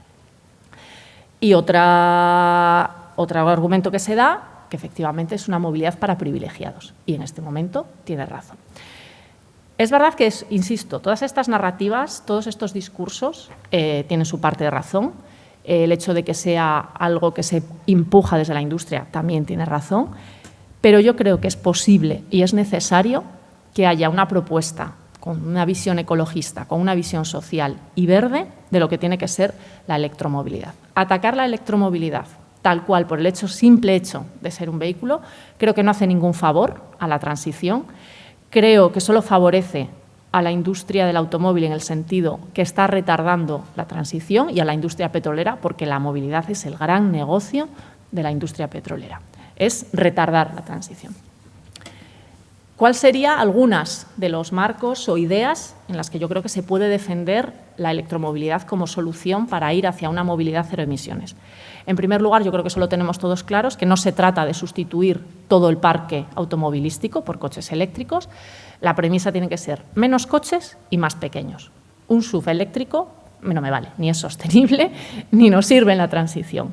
Menos coches y más pequeños, porque, queramos o no, seguirán siendo necesarios los coches y los vehículos. Por supuesto, mejorar todo lo que tiene que ver con los estándares de construcción, técnicos, regulatorios para el reciclaje de materiales, el reciclaje de componentes, la reutilización y, por supuesto, la minería. La extracción de materiales que son necesarios no solo para el vehículo eléctrico, también para la fotovoltaica, para muchos de los elementos de las tecnologías imprescindibles en la transición. Necesitamos minerales, estamos viendo cómo Europa está mirando a la dependencia que tienen estos minerales. No tardaremos en empezar a ver en Europa cómo se despliegan los proyectos mineros. Bueno, ¿cómo queremos hacer esa minería? Porque bueno, podemos aquí entrar en el debate de cuánto, cómo es necesario, pero ese debate va a llegar. Regular y mejorar al máximo los estándares. Por supuesto, tener en cuenta planes de transición justa para las industrias y los trabajadores que van a ir quedándose por el camino. No se trata solo de números, se van a necesitar menos, efectivamente, pero habrá que reciclar darles nuevas competencias para que o bien puedan trabajar en la fabricación de vehículos eléctricos o en otro tipo de movilidad. O sea, no simplemente del coche de combustión al coche eléctrico, pero en autobuses eléctricos, en bicicletas eléctricas. Esta parte de la transición justa existe. ¿Por qué? Porque Europa es un continente altamente dependiente económicamente de la industria del automóvil. Entonces, esa tiene que ser parte también del programa o de la visión que tengamos de la movilidad eléctrica. Desde luego, nadie discute que la prioridad tiene que ser la inversión en el transporte público, tanto en el urbano como en el de media distancia. Y ahí Josu tiene razón, descarbonizar el transporte urbano es relativamente fácil. Descarbonizar el de media distancia en entornos rurales con población muy dispersa, eso es muy complicado. Entonces, igual puede haber un porcentaje de la población que siga viéndose obligada a tener su coche particular y no pasa nada mientras estemos en una reducción y que sea la excepción y no la regla. ¿Por qué digo esto? Porque asumir que se va a necesitar vehículos eléctricos creo que libera a los usuarios de vehículo que no tienen acceso a otra alternativa en el transporte, que no es su responsabilidad, que no se les culpabilice de no usar transporte público. Creo que eso es una narrativa peligrosa, que no aporta, no soluciona y no afronta el problema estructural y, sobre todo, ahonda en que esto es una respuesta individual. La respuesta no es individual, es política, es social y mientras como sociedad no podamos darle esa respuesta estructural, hay que buscar la manera que los más vulnerables, los que menos capacidad económica tienen para cambiar de tecnología, no se queden, como decía, encerrados en tecnologías caras y contaminantes, que les señalemos con el dedo por contaminar y que encima estén pagando más por ello. Y voy al tema del precio, que es el que más se suele usar en el tema de la movilidad eléctrica. Ahora es verdad que en el mismo modelo, el coche eléctrico que un coche de combustión, es más caro el eléctrico. Se espera que para 2025 el precio de las baterías caiga. Ahora mismo los coches eléctricos son más caros por las baterías. Se espera que para 2025 más o menos el precio de compra se equipare entre motor de combustión y eléctrico. Porque lo que llaman el total de costes operativos, el coste que lo que a ti te cuesta mantener el coche a lo largo de toda la vida, incluido combustible, recambios, reparaciones, etcétera, ya es más barato el coche eléctrico, porque tiene menos reparaciones, porque el combustible, etcétera. Pero el coste de compra, que es donde hay que hacer el mayor desembolso así como de golpe, ese a partir de 2025 se va a equiparar. Dicho esto, todos los incentivos de compra que se está haciendo a coche eléctrico son totalmente regresivos, porque te dan el mismo dinero si te compras un Tesla de 80.000 que si te compras un eléctrico utilitario de 40.000. Te da el mismo dinero si tienes unos ingresos anuales de 150.000 o si tienes unos ingresos de 40.000. Hay muchos países que directamente están suprimiendo ya. Suecia ha suprimido ya los incentivos al coche eléctrico. ¿Por qué? Porque bueno, pues la capacidad económica de su población o está viendo que eso no funciona. Repensar completamente los incentivos y orientarlos a las personas que realmente necesitan una ayuda para comprar un coche eléctrico. Segundo, el mercado de segunda mano. El porcentaje de población que compra coches nuevos realmente es muy pequeño. La mayor parte de las compras de coches es mercado de segunda mano. ¿Cuál es la principal fuente de coches de segunda mano? Las flotas de empresa. Esas son las empresas que tienen muchos coches que ponen a disposición de sus trabajadores y trabajadoras o Amazon o IKEA, o sea, cualquier gran empresa. ¿Qué hay que hacer qué se está haciendo con esto? Pues se está trabajando a nivel europeo, se está como intentando influir para que haya mandatos, para que sean las empresas, las grandes empresas, decir, no, tus flotas tienen que ser 100% eléctricas en 2027. Esos coches son 2 años usados por la empresa y van al mercado de segunda mano. Y eso automáticamente permitiría el acceso a, bueno, pues lo decimos, que es que no todo el mundo se puede comprar un coche nuevo. Entonces, dinamizar el mercado de segunda mano, fundamental, a través de las empresas, o bien mandatos, bien incentivos fiscales, hay 1000 maneras de obligar y de hacer, de empujar ahí. Otras alternativas, por ejemplo, que se acaba de aprobar en Francia, un leasing social, ¿no? Como un renting, prestar el coche para gente con menos recursos y especialmente en la juventud. Pues ya no estamos hablando de coches en propiedad privados, sino que bueno, se prestan, se comparten, etcétera, el car sharing con vehículos eléctricos. Hay alternativas para facilitar la movilidad, además, a grupos que no tienen otro tipo de alternativa que no sea el vehículo privado. Puntos de recarga. Aquí también hay discriminación. Sacó la Fundación ECODES esta primavera un informe en el que analizaba la situación de los puntos de recarga.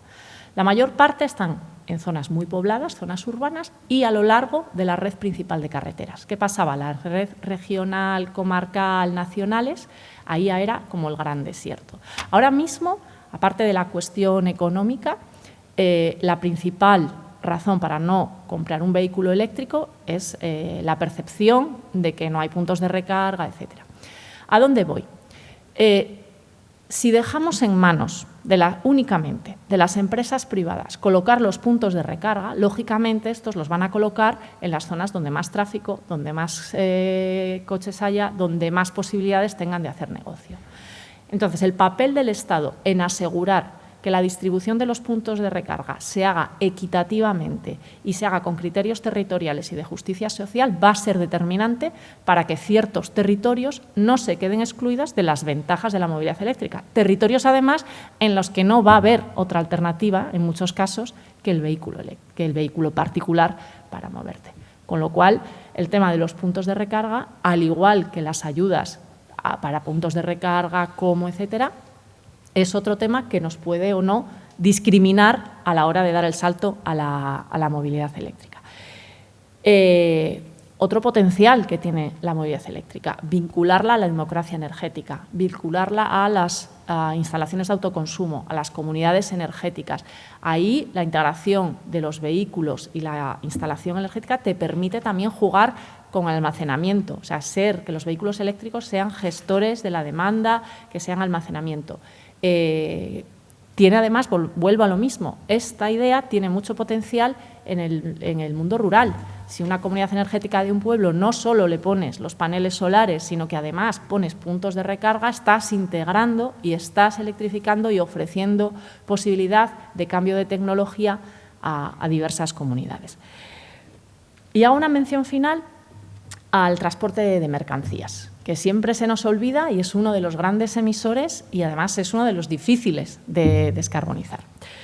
Bueno, deciros que ya existen camiones eléctricos. Ya existen camiones eléctricos que pueden salir ya a las carreteras y eso apenas se conoce. Tienen autonomía y tienen capacidad de carga y de aquí a 2030 la mayor parte de fabricantes de camiones tendrán ya prácticamente solo modelos eléctricos. Ahí yo creo que han aprendido un poco de los constructores de coches y han intentado hacer antes. ¿Por qué es importante esto y que no se conoce? Porque precisamente en el transporte de carreteras es donde más fuerza están cogiendo lo que llamamos las falsas soluciones. Es decir, sacamos el diésel, pero metemos el gas, o metemos el hidrógeno, o los combustibles sintéticos, porque la electrificación, porque no hay sitio para la batería. No. Hay baterías y hay motores eléctricos capaces de mover camiones que te pueden llevar 1, 2 toneladas. No controlo eso, pero hay camiones eléctricos. Y el que quiera más información, que me diga. Aquí también decimos, ya, pero el tren, las mercancías por tren. Sí, pero todos somos conscientes de que se seguirán necesitando camiones, de que el traspaso de mercancías al tren no va a ser inmediato y que ¿qué hacemos mientras? Sobre todo, cerrarle el paso a las falsas soluciones.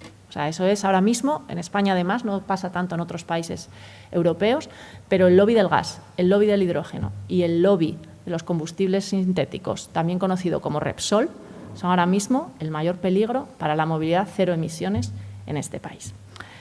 Tema mercancías, última milla, muy relacionado con la movilidad en las ciudades.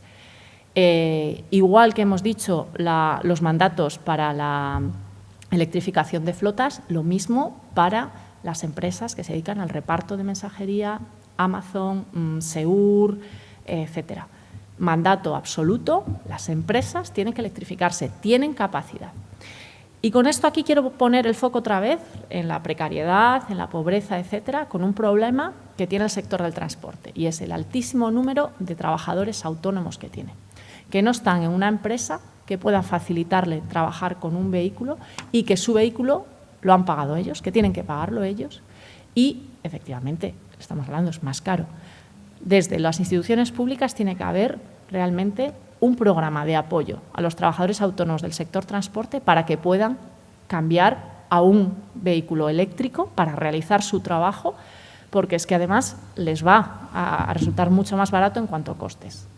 Competitividad. Si yo como autónomo tengo que estar pagando el diésel a un precio exorbitado, pero los repartidores de Amazon están pagando la electricidad, aquí pues hay clarísimamente una descompensación.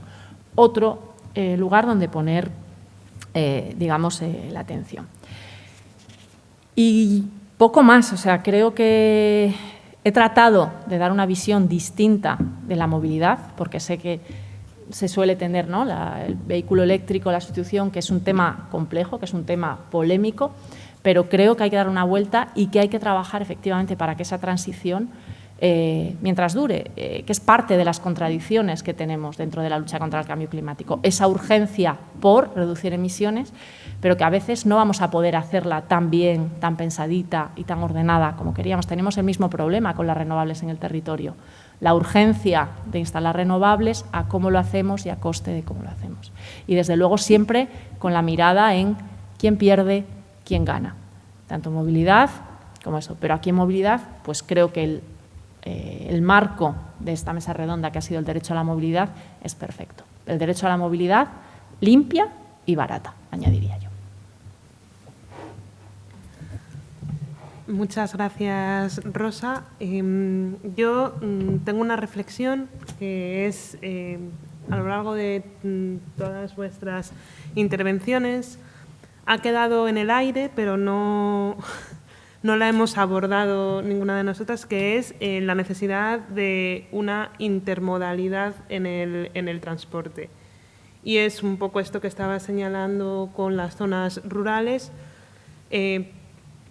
y creo que es pertinente, ¿no? O sea, hay una demanda porque exista una red de transporte público lo suficientemente vertebrada, hay una demanda porque exista además una red de tren que sea eléctrico, que vertebre el territorio, y esta demanda yo creo que debe ser atendida para garantizar este derecho a la movilidad a todo el mundo, porque realmente el tren es un transporte inclusivo.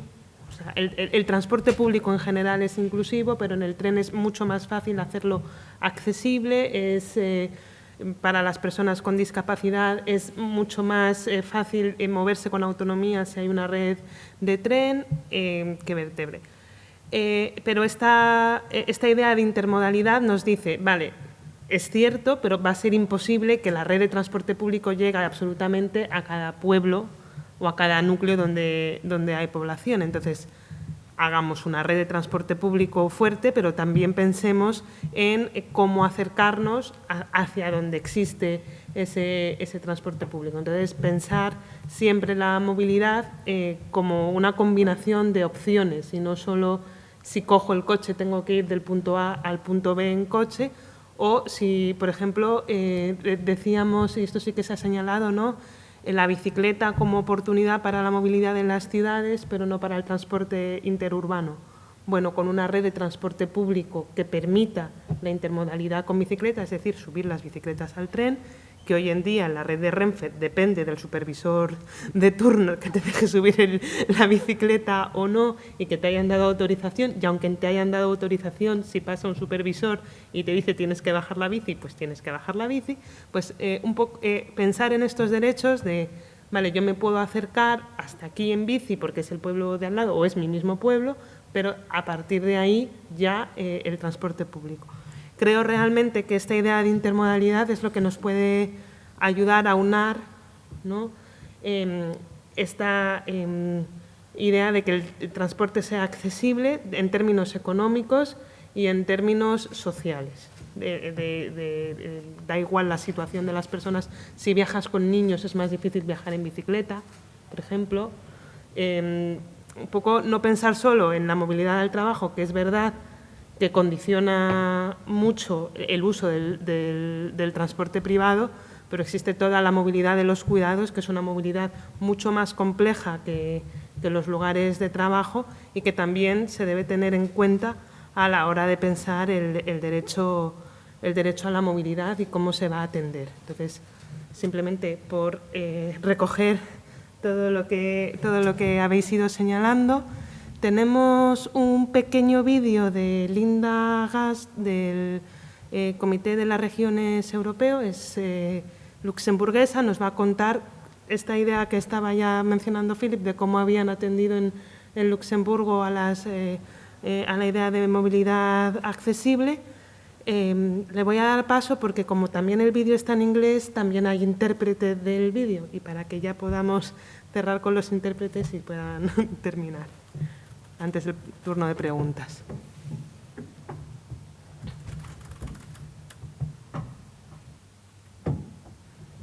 Creo que lo están buscando. Hello everyone. My name is Linda Gash and I'm the rapporteur of the Urban Mobility Framework for the Committee of the Regions. The main message of this report is cities and regions are ready for the mobility transition. We want, on the one side, an increased focus on active mobility, such as walking and cycling. This is why I'm standing here next to the cycling lane. And there, what is really important for us is the reallocation of space. So more space for citizens, more space for active mobility in cities.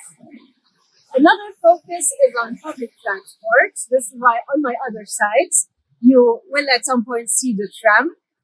I am from Luxembourg and we have free public transport in the whole country. So one important point for me to make in the opinion was also affordability of transport. So we ask the EU to have affordable transport because how can we fight the climate crisis if flying by plane is cheaper than going by train and if driving by the car is cheaper than going by bus or by tram?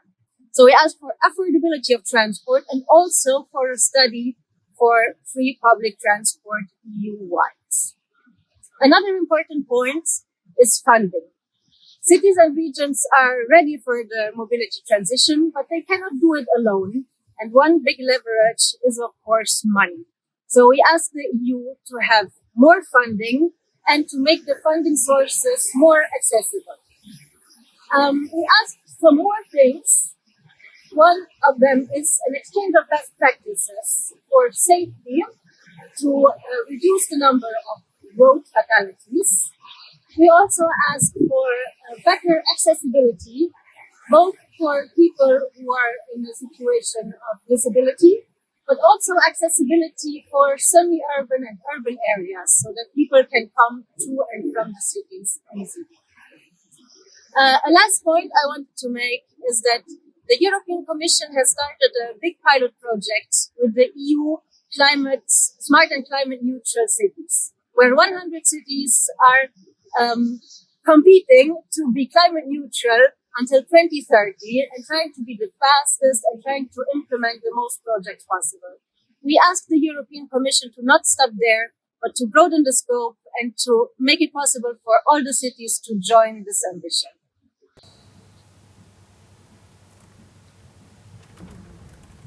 Disculpad si el sonido no ha sido muy bueno. Quiero deciros que este vídeo va a estar colgado tanto en la web de Ecopolítica con subtítulos como en la web de la Green European Foundation, así que estará accesible para todas. Y también Philip nos manda un mensaje diciéndonos que la versión online del Atlas en inglés se sigue actualizando, o sea, es una actualización constante de este Atlas de movilidad. Como tenemos vuestros emails de la inscripción, vamos a hacer un esfuerzo por haceros llegar este enlace para que lo podáis también consultar, porque pues, es un documento vivo que yo creo que puede ser muy valioso. Tenemos por lo menos una pregunta por Zoom. No sé si también hay preguntas aquí.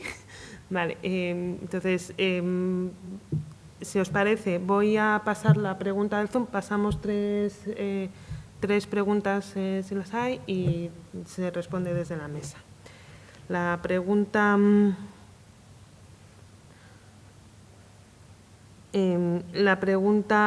del Zoom la hace Christoph Kleberger para Josu, que habla de una reflexión que has hecho acerca del tráfico motorizado y cómo solo haciendo más difícil el desplazamiento en vehículo privado realmente se aumenta el desplazamiento en transporte público.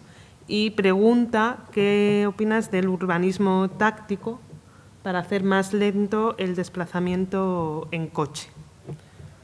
Aquí tenemos una pregunta más en la sala, que te voy a pasar el micrófono para que te vean desde el Zoom, porque si no hay que apretarlo.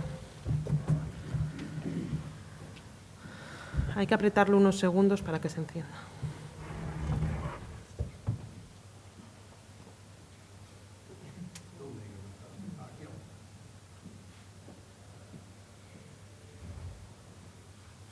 Sí, vale. Para la movilidad eléctrica hay un problema gordo con las redes eléctricas.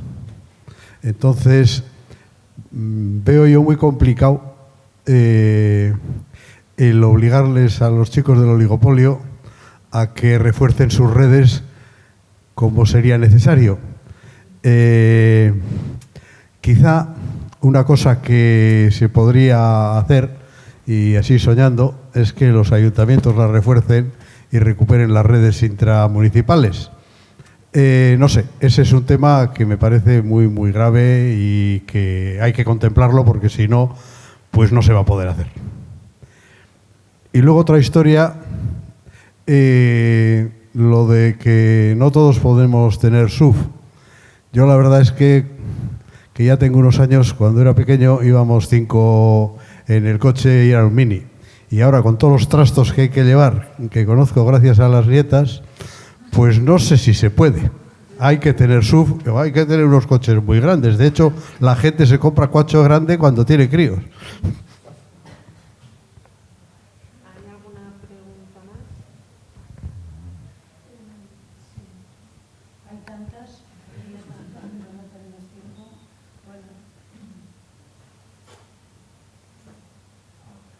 Para Rosa y para Josu también, está claro que la movilidad eléctrica está y tiene que venir y potenciar, pero paulatinamente.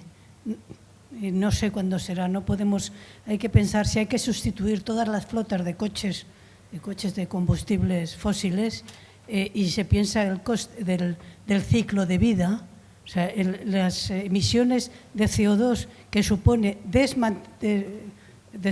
llevar al desguace a unas flotas inmensas y producir otras nuevas, que el balance puede que no fuera positivo, pero que progresivamente hay que tender y hay que potenciar el coche privado, y además pequeños, eso está claro. Bueno, más cosas. Yo, con respecto a Josu, me ha parecido un poco con poca esperanza de llegar a soluciones, cuando has puesto todo Vizcaya, dónde está el trabajo, dónde vive a la gente, tal y tal, y no transporte público, pues que tienen que ir en coche sí o sí. Creo que el quid de la cuestión es esto: ¿cómo desincentivamos, cómo hacemos no necesaria la movilidad? ¿Con el urbanismo o como fuere? No lo sé, pero algo habrá que hacer, no podemos quedarnos así. Y alguna vez lo he comentado, mi cuadrilla alemana de cuando era bastante más joven, llegó un momento que no era un plus tener un coche, sino que daba como cosa tener coche. Te decían, no, o sea, hasta que no lleguemos a este convencimiento de que el coche no sea un factor de ¡buah, qué guay soy! Creo que ese chip es el que tenemos que cambiar y trabajar. O sea, que no sea... mucha gente de mi cuadrilla habían comprado un coche para 6 o 7, que eso lo tenían aparcado, lo que fuera, y lo cogían, oye, que tengo que ir a comprar, que tengo que hacer un traslado. Bueno, es que daba corte tener coche. No sé cuándo llegaremos a esto.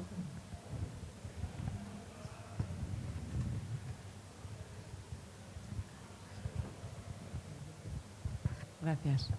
¿Se oye, no? que ya que he venido pregunto. Discutíamos antes de camino y me ha venido muy bien al hilo el comentario de Rosa sobre el transporte de mercancías. Hace cosa de un año tuve la oportunidad de pasar por Jaén, también hablando sobre movilidad, trenes de media distancia, el AVE que nunca llega, el AVE que nadie quiere pero todo el mundo quiere. Y entonces surgió el tema del transporte por mercancías. Y nos daban un dato que a mí me pareció, o sea, si no fuese muy triste sería gracioso, y es que Jaén, que es evidentemente una de las mayores productoras de aceite de oliva de España y de Europa, no exporta ni un solo litro de aceite en mercancías en ferroviario. Todo sale en camión. Y no es un aceite que se quede en Madrid, precisamente, es un aceite que viaja por toda Europa. Ni un solo litro de aceite sale de Jaén en tren. Entonces, eso casa con otro dato que también lo veníamos comentando y que es, lo digo por este debate sobre dar falsas soluciones o no, o plantear soluciones que sean una cosa intermedia, ¿no? O que en realidad nunca se harán. La media de edad de los camioneros españoles, digo camioneros porque son hombres, está entre los 47 y los 55 años. Lo que significa que en 10 años o en 15 años no va a haber transportistas, porque además tampoco es un trabajo que digas, uy, qué maravilla de trabajo, qué gratificante. Entonces, creo que hay estas dos combinaciones y además en un país con unas distancias bastante razonables que no son dos piezas que tendrían fácil encaje, pero nunca pasa. Y yo creo que además Rosa aquí nos puede dar un punto de vista interesante, porque ya estuvo en el Congreso en legislaturas anteriores y sé que estaba muy pendiente de estos temas y me interesa saber qué partes cree ella que no terminan de encajar. Y ya el último comentario sobre los coches más pequeños y eléctricos. Es que hay cosas que habría que prohibir. O sea, directamente, hay coches, que hay gente que lleva un tanque por la calle. Eso ya está. Basta.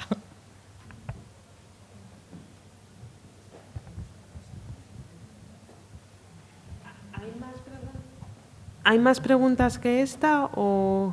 Porque entonces, si solo hay una más, hacemos ya todas y cerramos. Vale, yo me he tenido que apuntar la pregunta porque es que si no luego no sabemos decirla.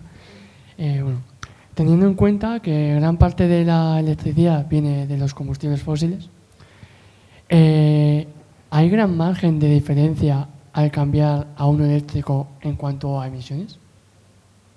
Gracias.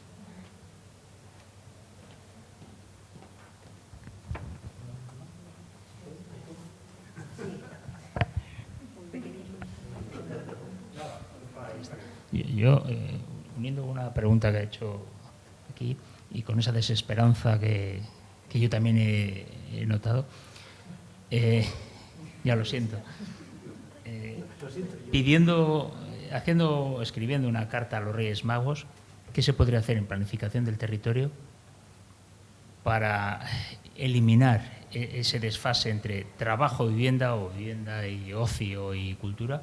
Y si alguna de esas medidas tendría de aplicación corto o medio plazo. ¿O qué criterios debiera llevar esa nueva planificación del paraíso? Voy a dejar a Josu contestar el primero para ver si nos quita la desesperanza.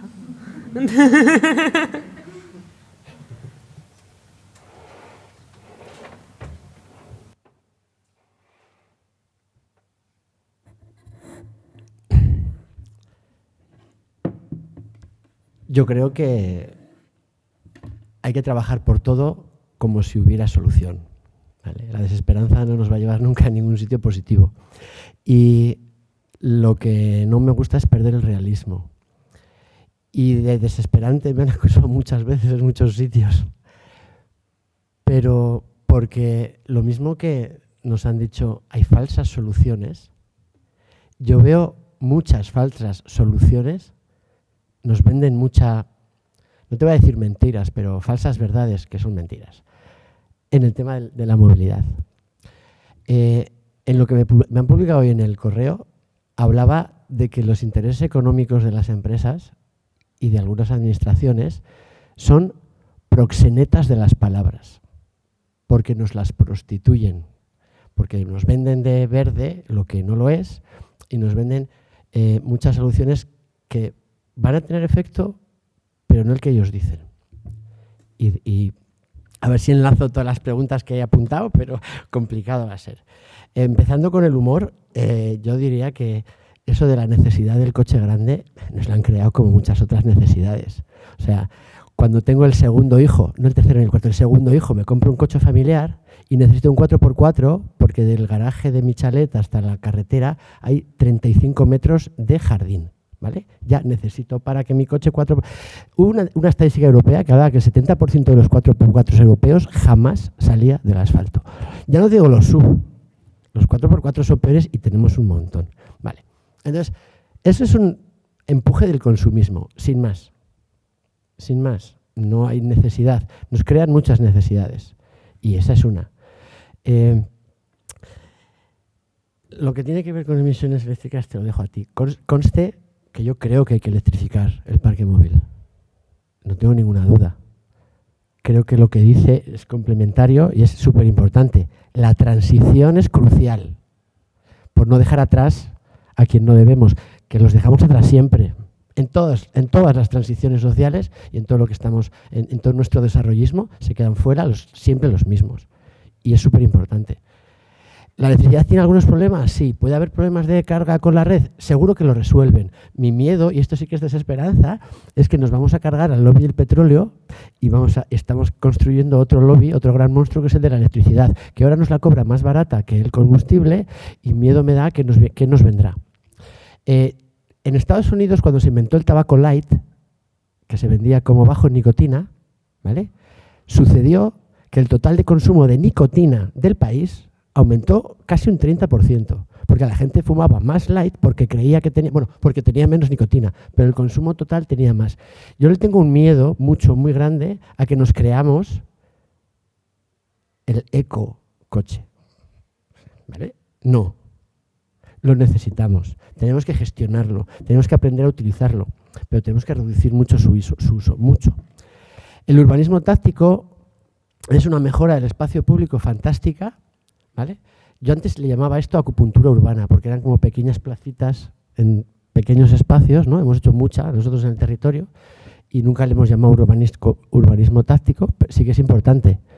Es una mejora del espacio público que va a redundar en que podemos estar en el espacio público todos, que ese es un gran derecho, de nos juntamos y nos relacionamos. Un gran tesoro que tiene nuestra sociedad es que en la calle, puede sonar clasista, nos juntamos personas de muy diferentes profesiones. En muchos países eso no pasa, porque no hay un espacio público utilizable y vivible. Entonces, ese espacio público hay que potenciarlo y fantástico. Y además tiene la virtualidad de que le mete el dedo al vehículo privado, fantástico.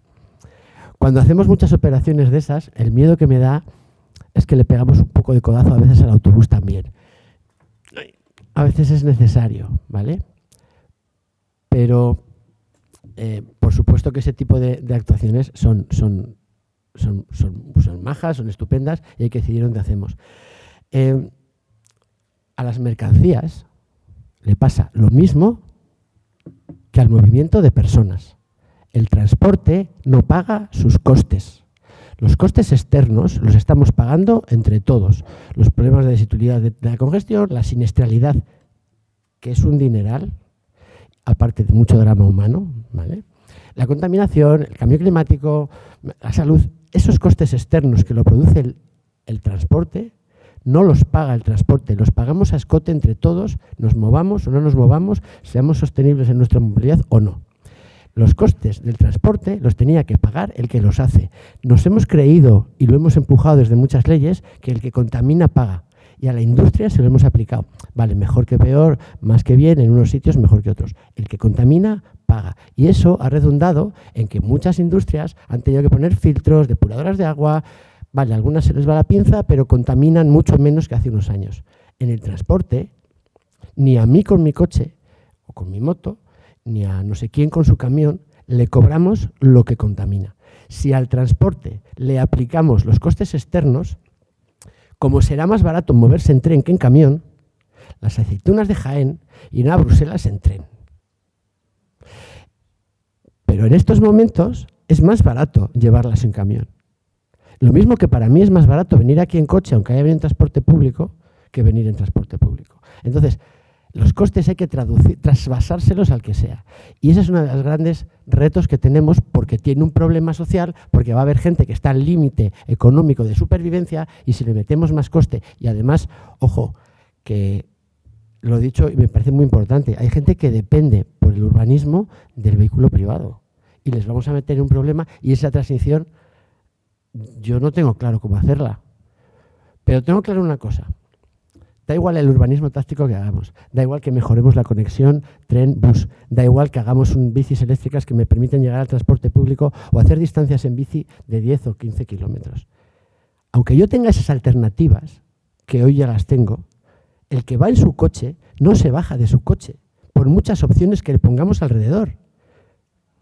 Los ingleses, en el mundo anglosajón, se habla de, para sacar a alguien de un coche y sacarlo y llevarlo al transporte público, hasta ahora hemos intentado hacer pull, que es tirar de él desde fuera. Te doy más transporte público, te doy bicis eléctricas, urbanismo táctico, mejor espacio público, más tren, más autobús, te lo pongo gratis.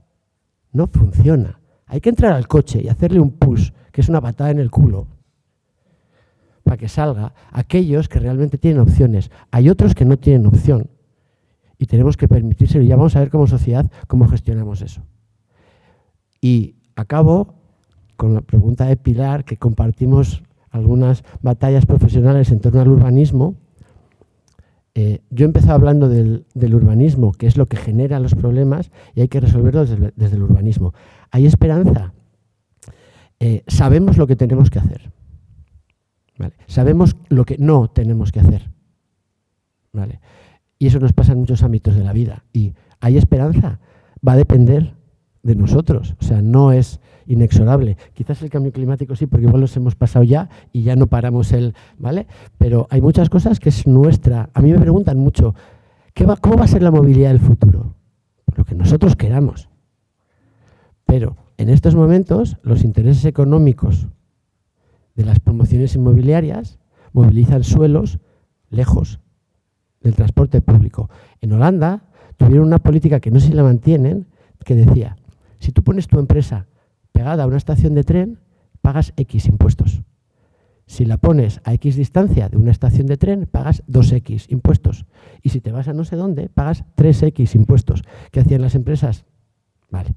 Y luego Holanda decía, tú que tienes una industria contaminante, que mueves mercancías muy grandes y me interesa que estés lejos del ferrocarril, te vas a poner lejos, pero te cobro X impuestos. A ti, yo necesito que tú te alejes de ¿vale? Pero es una forma de regular nuestras necesidades. El problema que tenemos es que nos creemos que hay cosas que son gratis. Nos ponen el transporte público, es gratis. No. No hay gratis nada. La cuestión es quién paga. Y cuando hemos puesto ahora el transporte público gratis, o a la mitad, no es que es gratis, no, lo estamos pagando a escote entre todos.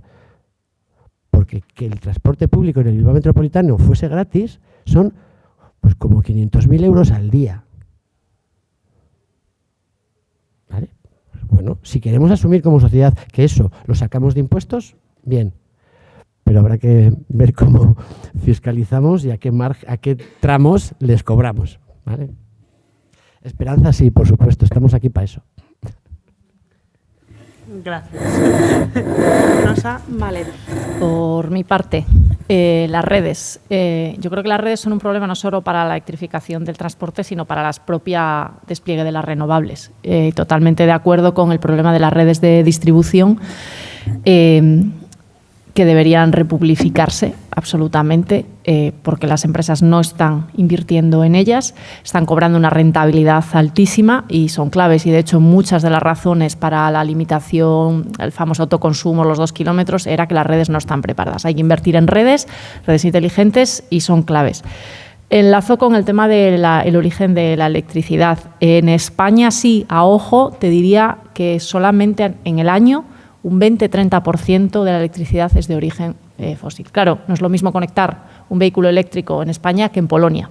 Eso también es verdad. Pero bueno, el objetivo es que en Europa hacia 2035-2040 estemos en un 90-100% de producción eléctrica renovable. O sea que hay que ir mirando también hacia dónde vamos y no dónde estamos ahora mismo. Sobre el tema de la sustitución de flotas y si achatarrar genera más emisiones que las que te ahorras. Yo te diría que ahora mismo apenas se achatarran coches, porque los que no se venden aquí se exportan, se llevan al norte de África, a América Latina, los de Estados Unidos, con lo cual ese es otro problema, que mientras aquí electrificamos estamos llevando nuestros coches contaminantes a otros lugares del mundo y ahí pues hay mucho que hacer en el sentido que hay muchos países que no necesitan pasar por el estadio coche, sino que puedes buscar otros modelos de movilidad alternativa, o sea, no hacer primero el modelo coche y luego ya coche eléctrico, sino generar otro tipo de red. Pero yo diría que la transición a flotas eléctricas se está haciendo demasiado lenta para lo que un país como Europa o Estados Unidos podría hacer en términos económicos de producción, etcétera, y que yo ahora no tengo los datos, pero en realidad, o sea, cumplir con el objetivo de París supondría que lo estuviésemos haciendo al doble o al triple de velocidad que se está haciendo en Europa.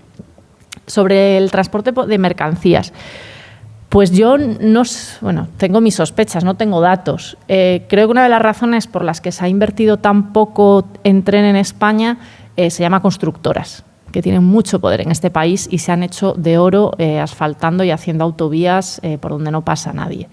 Y ahí hay un debate, el precio de las autovías, el precio de las autopistas, que es parte de los costes del transporte que están externalizados o que pagamos entre todos y todas. Evidentemente, el transporte de mercancías hay un debate más allá de la distancia donde consumimos, donde producimos, etcétera, pero creo que son debates y transformaciones que van a ser mucho más lentas que lo que es la propia descarbonización. Y acabo con el tema de Pilar, que me parece clave, que es el coche como estatus, el valor que le damos al coche como parte de lo que somos o de lo que vendemos. Aquí voy a aportar un dato. En las últimas encuestas que se están haciendo en España sobre cambio climático y cómo está usted a favor de esta medida y de otra, las medidas más impopulares siempre son las que tienen que ver con el coche y con la carne. Y más entre hombres que entre mujeres. Conclusión, yo a mis amigas le digo en Tinder nada de match a chicos que suban fotos o con coche o comiendo un chuletón.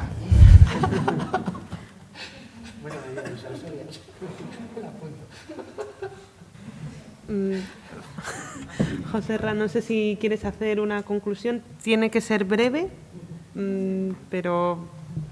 Sí, yo creo que puedo hacer una conclusión en poco más de un minuto. Hemos empezado hablando de la necesidad de garantizar el derecho a la movilidad.